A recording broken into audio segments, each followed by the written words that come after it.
എന്റെ തന്തക്ക് വിളിക്കാൻ മാത്രം പൂറി പോലെ നീ ആരാമായിര പോക്കൃത്തരം കാണിച്ച ഇങ്ങനെയായിരിക്കും വീട്ടിലിരിക്കുന്നവരൊക്കെ കേൾക്കേണ്ടി വരും.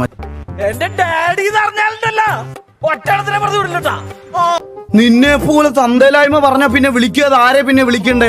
എടാ നിന്റെ അപ്പന്റെ സ്ഥാനത്ത് ഞാനായിരുന്നെങ്കിൽ നിന്നെ പണ്ടേ വെട്ടി എരിഞ്ഞ് കുടിച്ച് മൂടിയാണ്. ചില്ലറ കഴയല്ലേ അവന്റെ അഴുക്കച്ചെറുക്കൻ തന്തേക്കാൾ മോശം. കരിയപ്പലയാടി പൊലയാടി മോനെ എനിക്ക് നിന്നോട് ഇത്രേ പറയാനുള്ളൂ. എന്റെ വീട്ടുകാർക്ക് കരിവേപ്പില വെച്ച് അങ്ങനെ എന്നെ ഒഴിവാക്കാൻ ശ്രമിക്കരുത്. ഞാൻ കൊണ്ടിട്ടേ പോകും. ഈ എത്ര വലിയ പുണ്ണ ഗെയിമർ എന്ത് പൂർണ്ണമായാലും ഒരു മരുന്നില്ല. മനസ്സിലായില്ലേ? ഞാൻ നിന്റെ അടുത്തിന്റെ വല അറിയാതെ വേണമെന്നുള്ള സംഭവം വന്നു.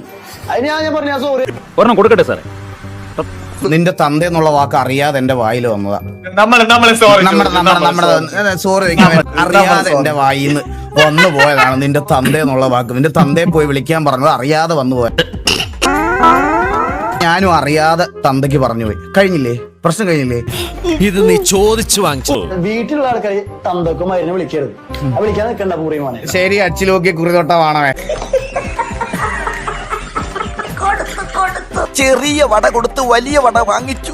നിങ്ങൾക്ക് നിങ്ങളുടെ ലൈവും കാര്യങ്ങളും നിങ്ങളുടെ യൂണിവേഴ്സിലെ ഇഡി ബോക്സിങ് അതൊക്കെ ആയിട്ട് പോയാൽ പോരെ? എന്തിനാ? അല്ല എനിക്ക് ഇതിനകത്തൊന്നും ഇടപെടാൻ താല്പര്യമില്ല. എനിക്ക് ഇതിനകത്ത് ഇനി ഒരു നിമിഷം ഞാൻ ഇവിടെ നിൽക്കില്ല.